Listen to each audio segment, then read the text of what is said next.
Hi friends, నేను మీ నాని ప్రభాకర్. మీరు చూస్తున్నారు Technologic channel. Friends, tech news episode 1106కి అందరికీ స్వాగతం. ఈరోజు టెక్ న్యూస్ ఏంటో చకచకా చూసేద్దాం. సో మొదటి నుంచి చూసుకుంటే మనకి 2-3 డేస్ నుంచి మనం వింటూ ఉన్నాము, ఫ్రీ ఫైర్ మన ఇండియాలో బ్యాన్ అయిందని చెప్పేసి. సో రూమర్స్ అయితే వస్తున్నాయి కదా. సో అదైతే నిజం అని చెప్పి తేలిందనమాట. మొత్తం ఇండియాలో చూసుకుంటే ఇప్పటి వరకు 54 చైనీస్ అప్లికేషన్స్ని అయితే బ్యాన్ చేశారు. అందులో మనకి ఫ్రీ ఫైర్ కూడా ఉన్నట్టుగా అయితే తెలుస్తుంది. ఇంతకుముందు గతంలో చూసుకుంటే మనకి 2020లోనే చాలా యాప్స్ని అయితే మనకు బ్యాన్ చేశారు ఇండియాలో చూస్తే, చైనీస్ యాప్స్. సో వాటిని వచ్చేసరికి ఇప్పుడు క్లోన్గా అంటే రీనేమ్ చేసుకొని వాటి క్లోన్స్ కూడా మరికొన్ని అయితే ఇప్పుడు వచ్చి చేరుకున్నాయన్నమాట ప్లే స్టోర్లో. సో అందువల్ల వాటన్నిటిని అయితే బ్యాన్ చేశారు. వాటితో పాటు ఇప్పుడు మనకి ఫ్రీ ఫైర్ను కూడా అయితే బ్యాన్ చేసినట్టుగా అయితే తెలుస్తుంది. మెయిన్ రీజన్ ఇంతకుముందు వీళ్ళు చెప్పిన రీజనే, సో మనకు డేటా అంతా చైనీస్ సర్వర్లో అయితే స్టోర్ చేయడం.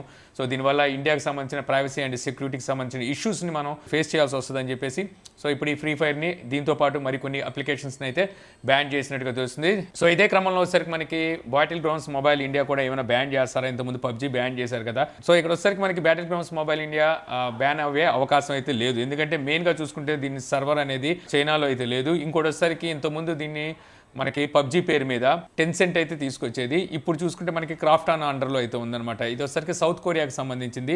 సో అందువల్ల మ్యాక్సిమం ఇప్పుడు వచ్చేసరికి ఇది బ్యాన్ అయ్యే అవకాశం లేదు. అలాగే వచ్చేసరికి మన ఇండియాకి తగ్గట్టుగా చేంజెస్ చేసి తీసుకొచ్చారు పబ్జీని. పేరెంటల్ కంట్రోల్ ఉంది, అలాగే టైం లిమిట్ ఉంది, బ్లడ్ను కూడా వచ్చేసరికి మనకి గ్రీన్లోకి మార్చారు. ఈ విధంగా చిన్న చిన్న మార్పులు అయితే చేసి తీసుకొచ్చారు. సో అందువల్ల బ్యాన్ అయ్యే అవకాశం చాలా తక్కువగా ఉందన్నమాట. మేబీ బ్యాన్ అవ్వకపోవచ్చు. ఫ్రీ ఫైర్ మళ్ళీ వస్తుందంటే ఇది కూడా చెప్పడానికి లేదు. మేబీ వీళ్ళు కూడా పబ్జీ లాగే సో పేరు మార్చుకొని అలాగే సర్వర్ని చేంజ్ చేసుకొని సో వస్తే మళ్ళీ ఫ్రీ ఫైర్ అయితే వచ్చే అవకాశం ఉంది. ఇక నెక్స్ట్ చూస్తే మనకి నోకియా నుండి నోకియా G21 ఈ మొబైల్ని ఈ రోజు వీళ్ళు యూరోపియన్లో అయితే లాంచ్ చేశారనమాట. త్వరలో ఈ మొబైల్ మన ఇండియాలో కూడా అయితే తీసుకురాబోతున్నారు. ఈ మొబైల్ డిస్ప్లే సైజ్ వచ్చేసరికి 6.5 inches HD plus 90 Hz display refresh రేట్తో IPS LCD డిస్ప్లే అయితే ఉంటుంది. ఇక ఇందులో స్టోరేజ్ చూస్తే 128GB ఉంటుంది, ర్యామ్ వచ్చేసరికి 4GB ఉంటుంది. ప్రాసెసర్ యూనిసాక్ T606 ఈ ప్రాసెసర్ అయితే ఉంటుంది. ఇక రేర్ సైడ్ చూస్తే మనకి ట్రిపుల్ కెమెరా సెటప్ ఉంటుంది. Main camera 50 megapixel, second and third camera 2 megapixel, front camera 8 megapixel ఉంటుంది. ఆండ్రాయిడ్ 11తో అవుట్ ఆఫ్ బాక్స్ వస్తుంది. బ్యాటరీ చూసుకుంటే 5050 mAh బ్యాటరీతో 18 వాట్ ఫాస్ట్ ఛార్జింగ్ సపోర్ట్తో ఈ మొబైల్ని అయితే వీళ్ళు యూరోపియన్ కంట్రీస్లో అయితే లాంచ్ చేశారు. సో అక్కడ ఈ మొబైల్ ప్రైస్ టూ మచ్ అనమాట, చాలా ఎక్కువ అయితే ప్రైస్ పెట్టారు. దగ్గర 15,500 రూపాయల వరకు అక్కడ ఈ మొబైల్ ప్రైస్ అయితే పెట్టారు. మేబీ ఇది మన ఇండియాలోకి వస్తే బిలో 10,000లో వచ్చే అవకాశం అయితే ఉంది. ఇక నెక్స్ట్ న్యూస్ చూస్తాం, మనకి 5G ఎప్పుడు మన ఇండియాలోకి వస్తుందని అందరూ ఎదురు చూస్తున్నారు కదా. దీనికి సంబంధించిన యాక్షన్ అనేది మనకి మే నెలలో స్టార్ట్ అవ్వచ్చు అని చెప్పి అయితే తెలుస్తుంది అనమాట. యాక్చువల్గా ఈ మార్చ్ ఎండింగ్ నాటికల్లా ట్రాయ్ వచ్చేసరికి వీళ్ళకి సంబంధించిన సజెషన్స్ని సబ్మిట్ చేయాల్సి అయితే ఉంటుంది. సో ఆ తర్వాత మే ఎండింగ్ నాటికల్లా ఇక్కడ యాక్షన్ అయితే జరుగుతుందని తెలుస్తుంది. మెట్రో సిటీస్, కొన్ని మేజర్ సిటీస్లో మాత్రమే 5G ఫస్ట్ అయితే వస్తుంది. సో ఇయర్ ఎండింగ్ నాటికల్లా మేజర్ సిటీస్లోనే మ్యాక్సిమం మనకి 5G కొద్దిగా గొప్ప అక్కడక్కడ చూడడానికి అయితే ఉంటుంది. నెక్స్ట్ ఇయర్ ఆల్మోస్ట్ మనకి చాలా సిటీస్లో మనం ఈ 5Gని అయితే చూస్తాము. ఇక నెక్స్ట్ న్యూస్ చూస్తే మనకి ఫోర్ట్నైట్. చాలామంది ఈ PUBG, battle grounds mobile India, free fire ఇయే ఆడుతుంటారు, కానీ ఈ ఫోర్ట్నైట్స్ అయితే మొబైల్ ఫోన్లో ఆడే వాళ్ళు చాలా తక్కువగా ఉంటుంటారు. సో నేనైతే ఇప్పటివరకు టచ్ కూడా అయితే చేయలేదు అనుకోండి. అయితే ఇప్పుడు ఇందులో వచ్చేసరికి మనకి అన్చార్టెడ్ క్యారెక్టర్స్ ఏవైతే ఉన్నాయో వీటిని అయితే ఇంక్లూడ్ చేశారనమాట స్కిన్ రూపాన. సో అన్చార్టెడ్ అనేది మనకి తెలిసిందే, ఇది సోనీకి సంబంధించిన గేము. మనం ప్లే స్టేషన్లో వాటిలో అయితే చూస్తూ ఉంటాము. అయితే ఇప్పుడు అన్చార్టెడ్ అనే మూవీ అయితే రాబోతుంది కదా. సో అందులోని క్యారెక్టర్స్ని ఇంక్లూడ్ చేస్తూ ఇప్పుడు ఫోర్ట్నైట్తో అయితే వీళ్ళు కొలాబరేట్ అయినట్టుగా తెలుస్తుంది. సో మనకి 16వ తారీఖు నుంచి ఈ క్యారెక్టర్స్ మనకి ఫోర్ట్నైట్లో అయితే దర్శనమిస్తాయని తెలుస్తుంది అనమాట. 17వ తారీఖున ఈ మూవీ అయితే రిలీజ్ కాబోతుంది. ఇక నెక్స్ట్ నుంచి చూస్తే మనకి సామ్సంగ్ నుంచి Samsung Galaxy S22 series mobiles రీసెంట్గానే లాంచ్ చేశారు కదా. మన ఇండియాలో కూడా అయితే ఆల్రెడీ ప్రీ రిజర్వేషన్స్ కూడా అయితే స్టార్ట్ అయిపోయినాయి. అయితే ఇప్పుడు సామ్సంగ్ అయితే కన్ఫర్మ్ చేసింది మన ఇండియాలోకి రాబోయే మొబైల్ ఎక్సినోస్ కాదు, మనకి క్వాల్కామ్ ప్రాసెసరే ఉండబోతున్నట్టుగా అయితే సామ్సంగ్ కన్ఫర్మ్ చేసింది. ఈ రూమర్స్ మనకి ఎప్పుడు ఉన్నాయి, మనం టెక్ న్యూస్లో మాట్లాడుకున్నప్పుడల్లా మనం ఈ విషయం అయితే చెప్పుకుంటూ వచ్చాం. సో ఇండియాలోకి ఈసారి వచ్చరికి క్వాల్కామ్ ప్రాసెసరే రాబోతుంది ఎక్సినోస్ ప్రాసెసర్ బదులని. సో ఇప్పుడు అదే కన్ఫర్మ్ అయింది. కాకపోతే ఎక్సినోస్ ఈసారి కనుక చూసినట్టయితే ఎక్సినోస్ 2200 ప్రాసెసర్లో AMDతో కొలాబరేట్ అయ్యి ఆ GPUని అయితే తీసుకొచ్చారు.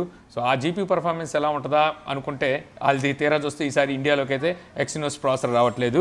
ఇక అలాగే Samsung Galaxy A23 5G variant మొబైల్కి సంబంధించిన డిజైన్ అలాగే స్పెసిఫికేషన్ డేట్ అయితే బయటకు వచ్చిందనమాట. మార్చి 31వ తారీఖున ఈ మొబైల్ని అయితే లాంచ్ అయిపోతున్నట్టుగా అయితే తెలుస్తుంది. ఇక అలాగే స్పెసిఫికేషన్స్ వైజ్గా చూసుకుంటే మనకి యావరేజ్ స్పెసిఫికేషన్స్ అనేవి మేజర్గా చూసుకుంటే మనకి మీడియాటెక్ డెమెన్సిటీ 700 ఈ ప్రాసెసర్ అయితే ఉండబోతుంది. ఇండియా ప్రైస్ కూడా బయటకు వచ్చింది, 21,990 రూపాయలు ఈ మొబైల్ ప్రైస్ ఉండొచ్చు అని చెప్పి తెలుస్తుంది.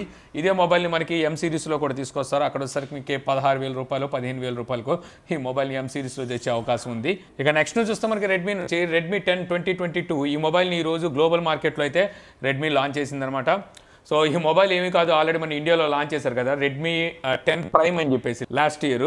సో సేమ్ మొబైల్ని వీళ్ళు ఏం చేశారంటే రీఫ్రెష్ ఎడిషన్ కింద, అంటే మళ్ళీ జనాలు ఆ మొబైల్ మర్చిపోతున్నారు, లేదంటే ఆ మోడల్ ఓల్డ్ అయిపోయింది అనుకుంటారు కదా, సో అందుకని చెప్పేసి వీళ్ళు ఇప్పుడు రెడ్మీ 10 2022 పేరు మీద అదే మొబైల్ని ఇప్పుడు మళ్ళీ గ్లోబల్ మార్కెట్లో అయితే లాంచ్ చేశారు. ఈ మొబైల్లో మనకి rare set quad camera setup అయితే ఉంటుంది. అలాగే మనకి ఇందులో మీడియాటెక్ హెలియో G88 ఈ ప్రాసెసర్ అయితే ఉంటుంది. సో ప్రైస్ ఇవైతే ఇంకా రివీల్ కాలేదు. మరి ఇండియాలో కూడా ఖచ్చితంగా ఈ మొబైల్ తీసుకొస్తారు. మరి ఇదే పేరు మీద తీసుకొస్తారా, లేకపోతే ఇంకేమైనా తోక తగిలించి తీసుకొస్తారో చూడాలి. గ్లోబల్ మార్కెట్లో అయితే మాత్రం సో రెడ్మీ 10 2022 పేరు మీద ఈరోజు లాంచ్ అయితే చేశారు. ఇక నెక్స్ట్ నుంచి చూస్తే మనకి మళ్ళీ రెడ్మీ నుంచి Redmi K50 game edition mobile so రాబోతున్న సంగతి తెలిసిందేగా. 17వ తారీఖు అనుకుంటాయి వీళ్ళు K50 సిరీస్ మొబైల్స్ని అయితే లాంచ్ చేయబోతున్నారు. సో ఇప్పుడు ఇందులోని కెమెరాస్ గురించి అయితే మనకి డీటెయిల్స్ బయటకు వస్తూ ఈ కెమెరా శాంపిల్స్ని అయితే వీళ్ళు రిలీజ్ అయితే చేశారు. ఇందులో సరికి సోనీ IMX 686 64 మెగాపిక్సెల్ కెమెరా అయితే ఉండబోతున్నాడు. ఈ కెమెరాని ఎప్పటి నుంచో వీళ్ళు వాడుతూనే ఉన్నారు, మళ్ళీ అదే కెమెరా కొట్టేసినట్టున్నారు. ఇంకోటిసరికి 20 మెగాపిక్సెల్ సోనీ IMX 596 ఈ సెన్సార్ అయితే ఉండబోతుందంట. దీనికి సంబంధించిన కొన్ని ఇమేజెస్ శాంపిల్స్ని అయితే తీసుకొచ్చారనమాట ఈ కెమెరాతో తీసినని. తీసుకొచ్చే శాంపిల్స్ చూస్తుంటే DSLRలు ఎందుకు పడేసి ఈ ఫోన్లతోనే మన ఫోటోలు దిగొచ్చు కదా అనిపిస్తుంది అనమాట. ఆ రేంజ్ ఫోటోలను అయితే తీస్తుంటారు వీళ్ళు. మనం తీస్తే మాత్రం అలా ఉండవు, ఆధార్ కార్డు కన్నా దారుణంగా పడుతుంటాయి మనం తీస్తుంటే ఫోటోలు. ఇక నెక్స్ట్ నుంచి చూస్తే మనకి వివో నుంచి వివో T1 5G వేరియంట్ మొబైల్ని రీసెంట్గానే లాంచ్ చేసింది కదా. స్నాప్డ్రాగన్ 695 5G ప్రాసెసర్తో మనకి ఈ మొబైల్ అయితే వస్తుంది. ఈ మొబైల్ని ఈ రోజు నుంచి సేల్కి అయితే తీసుకొచ్చింది, ఫస్ట్ సేల్ అని చెప్పొచ్చు. సో ఈ రోజు నుంచే సేల్కి అయితే ఈ మొబైల్ వచ్చింది. మొబైల్ ప్రైస్ చూస్తే మీకు 15,990 రూపాయలు ఉంది. ఇది కాకుండా HDFC కార్డు యూజ్ చేసి మీరు పర్చేస్ చేస్తే ఇంకో 1000 రూపాయలు దొరుకుతుంది, అంటే 15,000 రూపాయలకి ఈ మొబైల్ అయితే వస్తుంది. అక్కడ వివో మీద మీకు ఏమైనా అభిమానం ఉండి ఓ 5G మొబైల్ తీసుకోవాలనుకుంటే తీసుకోవచ్చు, పర్వాలేదు ఆ ప్రైస్కి 15,000 రూపాయలకి. ఇక నెక్స్ట్ నుంచి వస్తే మనకి ఈ ట్రైన్లు మనని వదలవు. ఇక నెక్స్ట్ నుంచి చూస్తే మనకి noise ColorFit pulse grand smart వాచ్ని ఈరోజు మన ఇండియాలో అయితే లాంచ్ చేసింది అనమాట. ఈ స్మార్ట్ వాచ్ డిస్ప్లే సైజ్ వచ్చరికి 1.69 ఇంచెస్ LCD డిస్ప్లే అయితే ఉంటుంది, స్క్వేర్గా అయితే డిస్ప్లే ఉంటుంది. 60 స్పోర్ట్ మోడ్స్ అయితే ఇందులో ఉంటాయి అంటున్నారు. హార్ట్ రేట్ అలాగే SpO2 స్లీపింగ్ మానిటరింగ్, సో ఈ ఫీచర్స్ అయితే ఉండనే ఉంటాయి. ఈ వాచ్ని వీళ్ళు అమెజాన్ ద్వారా సేల్కి అయితే తీసుకొచ్చారు. 3,999 రూపాయలు ప్రైస్ అయితే పెట్టారు. కాకపోతే ఫస్ట్ సేల్లో ఎవరైతే పర్చేజ్ చేస్తారో అందులో కొంతమందికి మాత్రం వీళ్ళు 1,999 రూపాయలకే ఈ వాచ్ని అయితే ఇస్తున్నారంట. సో మంచి డీల్ అని చెప్పొచ్చు. 18 మధ్యాహ్నం 12 గంటల నుంచి ఈ వాచ్ అమెజాన్ ద్వారా సేల్కి అయితే రాబోతుంది. సో అక్కడ మీరు ట్రై చేసుకోవచ్చు.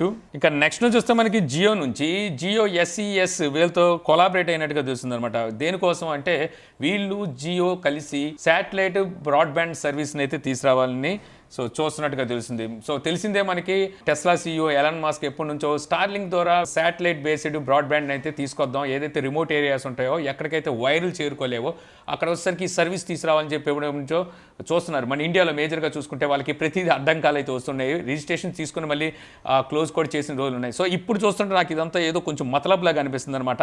సో ఇప్పుడు చూస్తే మనకి జియో అయితే ఇందులో ఎంటర్ అయినట్టుగా తెలుస్తుంది. అందుకే అనుకుంటా ఎలాన్ మస్క్ ఇక్కడ ఎంట్రీ లేకుండా పోతుంది. సో అంటే ఇవన్నీ కథనాలు అనుకోండి, నా ఊహాగానాలు. ఏదేమైనప్పటికీ మన ఇక్కడ అంబానీ తలుచుకుంటే అదర్ పార్టీస్ ఇండియాలోకి వచ్చి పాగా వేయాలంటే కొంచెం కష్టమే అని చెప్పొచ్చు. ఏదేమైనా ఇప్పుడు ఇండియా నుంచి శాటిలైట్ బ్రాడ్బ్యాండ్ సర్వీస్ అయితే రాబోతుంది జియో నుంచి. సో ఇది అయితే మాత్రం ఒక ఇండియన్గా గర్వించాల్సిందే. ఇక నెక్స్ట్ చూస్తే మనకి నూబియా రెడ్ మ్యాజిక్ 7 సిరీస్ మొబైల్స్ని త్వరలో లాంచ్ అయిపోతుంది కదా. సో ఇప్పుడు ఇందులో ప్రత్యేకించి గేమింగ్ కోసం వీళ్ళు డెడికేటెడ్ చిప్ సెట్ని అయితే ఈ మొబైల్లో అయితే తీసుకురాబోతుందన్నట. యాక్చువల్గా ఈ చిప్ సెట్ దేనికి ఉపయోగపడుతుందంటే వైబ్రేషన్, లైటింగ్, మరొకసారికి టచ్ ఇన్పుటింగ్ కోసం వీటిని అయితే తీసుకొస్తున్నారు. దీని ప్రకారం మీకు ఫీడ్బ్యాక్, మనం ఏమైనా ఫైరింగ్ అలాంటి చేసేటప్పుడు వైబ్రేషన్ అనేది ఇంకొంచెం మంచి ఎఫెక్టివ్గా అనిపిస్తుంది. లైటింగ్ కండిషన్ బట్టి అయితే చేంజ్ అవుతూ ఉంటుంది, అంటే గేమ్ని బట్టి కూడా చేంజ్ అవ్వచ్చు. అక్కడ HDR వర్క్ కూడా గట్టిగా ఉండొచ్చేమో. ఇక తర్వాత చెప్పుకోవాల్సింది టచ్ ఇన్పుట్ అనమాట. ఇక్కడ చాలా స్మూత్గా మీకు అయితే గేమ్ ఆడేటప్పుడు ఎక్స్పీరియన్స్ అయితే దొరికే అవకాశం ఉంది. ఇది కాకుండా మనకి ఇంతకుముందు వీళ్ళు తీసుకొచ్చిన కూలింగ్ సిస్టమ్తో కంపేర్ చేస్తే ఇంకా కూలింగ్ సిస్టమ్ అయితే ఇంప్రూవ్ చేస్తూ ఈసారి ఇందులో మనకి అండర్ డిస్ప్లే కెమెరా అయితే చూడడానికి ఉంటుందని తెలుస్తుంది. సో ఫస్ట్ మొబైల్ ఇదే అవ్వబోతుంది అనమాట, అండర్ డిస్ప్లే కెమెరాతో ఒక గేమింగ్ మొబైల్. ఇక నెక్స్ట్ నుంచి చూస్తే మనకి Realme 80 what and 150 what dot charging సపోర్ట్తో వచ్చేసరికి మనకి మార్కెట్లోకి మొబైల్ అయితే రాబోతున్నట్టుగా సో ఇక్కడ న్యూస్ అయితే వస్తుంది. సో ఇక్కడ ఉన్న న్యూస్ ప్రకారం కనుక చూస్తే మనకి రియల్మీ GT Neo 3 ఉంది కదా, ఇందులో వచ్చేసరికి మనకి ఈ ఛార్జింగ్ సపోర్ట్తో మొబైల్ అయితే రావచ్చు అని తెలుస్తుంది. అంటే 80 వాట్ కావచ్చు లేదా 150 వాట్ కావచ్చు, ఈ రెండిట్లో ఏదో ఒక ఛార్జింగ్ సపోర్ట్తో అయితే ఈ మొబైల్ అయితే రాబోతుందట. ఇందులో వచ్చేసరికి మనకి మీడియాటెక్ డెమెన్సిటీ 8000 ఈ ఈ ప్రాసెసర్ అయితే చూడడానికి ఉంటుంది. యాక్చువల్గా వీళ్ళైతే ఆల్రెడీ 80 వాట్ మీద అయితే వర్క్ చేస్తున్నారు. ఇంతకుముందు చూసుకుంటే మనకి ఒప్పో 160 వాట్ మీద అయితే వర్క్ చేసింది. సో అదే 160 వాట్ని వీళ్ళు వచ్చేసరికి 150 వాట్ సపోర్ట్తో అయితే తీసుకురావచ్చు అని చెప్పి అయితే తెలుస్తుంది. సో చూద్దాం మరి ఏం చేస్తారో వీళ్ళు ఇక్కడ వచ్చేసరికి. ఇక ఫైనల్ నుంచి చూస్తే మనకి ఇన్ఫినిక్స్ జీరో 5G వేరియంట్ మొబైల్ని ఈరోజు మన ఇండియాలో లాంచ్ చేస్తుంది. ఇన్ఫినిక్స్ నుంచి వచ్చిన మొట్టమొదటి 5G మొబైల్ అని చెప్పొచ్చు అనమాట. ఈ మొబైల్ డిస్ప్లే సైజ్ వచ్చేసరికి 6.78 inches full HD plus IPS LCD display ఉంటుంది. డిస్ప్లే వచ్చేసరికి మీకు 120 Hz డిస్ప్లే రీఫ్రెష్ రేట్కి అయితే సపోర్ట్ చేస్తుంది. ఏంటి వర్షం పడుతుందా? ఇంక ఇందులో స్టోరేజ్ చూస్తే 128GB ఉంటుంది, ర్యామ్ వచ్చేసరికి 8GB ఉంటుంది. ప్రాసెసర్ మీడియాటెక్ డెమెన్సిటీ 900 ఈ ప్రాసెసర్ అయితే ఉంటుంది. Rare side triple camera setup ఉంటుంది. మెయిన్ కెమెరా చూస్తే మనకి 48 మెగాపిక్సెల్, సెకండరీ కెమెరా వచ్చేసరికి 13 మెగాపిక్సెల్, పోర్ట్రైట్ సెన్సార్ అంటున్నారు. అలాగే ఇది వచ్చేసరికి మనకి 2x ఆప్టికల్ జూమ్ కి, అలాగే 30x డిజిటల్ జూమ్ కి అయితే సపోర్ట్ చేస్తుందంట. ఇంకా థర్డ్ కెమెరా వచ్చేసరికి 2 megapixel macro censor, front camera 16 megapixel ఉంటుంది. ఆండ్రాయిడ్ 11 అవుట్ ఆఫ్ బాక్స్ వస్తుంది. బ్యాటరీ చూసుకుంటే 5000 mAh బ్యాటరీతో 33 వాట్ ఫాస్ట్ ఛార్జింగ్ సపోర్ట్తో ఈ మొబైల్ అయితే వస్తుందన్నమాట. సో ఇంక ఈ మొబైల్ ప్రైస్ చూస్తే మనకి 19,999 రూపాయలు మొబైల్ ప్రైస్ అయితే పెట్టారు. ఈ నెల 18వ తారీఖు నుంచి ఈ మొబైల్ని వీళ్ళు సేల్కి అయితే తీసుకురాబోతున్నారు. సో మొబైల్ స్పెసిఫికేషన్ చూస్తే రీసెంట్గా మనకి టెక్నో పోవా 5G వేరియంట్ మొబైల్ తీసుకొచ్చింది కదా, ఇంచుమించు కొద్దిగా స్పెసిఫికేషన్స్ అందులో అయితే కలుస్తున్నాయి. కొంచెం బెటర్గా ఈ మొబైల్లో ఉంటే కొంచెం బెటర్గా ఆ మొబైల్లో అయితే ఉన్నాయి. ఏదేమైనప్పటికీ ప్రైస్ అయితే మాత్రం 20,000 రూపాయలు పెట్టారు. సో ఇంతే ఫ్రెండ్స్, నాకు ఈరోజు ఇంట్రెస్టింగ్ అనిపించిన టెక్ న్యూస్ వీడియో మీకు నచ్చింది అనుకుంటున్నాను. వీడియో కనుక మీకు నచ్చితే లైక్ చేయగలరు. యూట్యూబ్లో మా ఛానల్ ఇంకా సబ్స్క్రైబ్ చేసుకోకపోతే సబ్స్క్రైబ్ చేసుకోవడం మర్చిపోమాకండి. So thank you for watching. Jai Hind.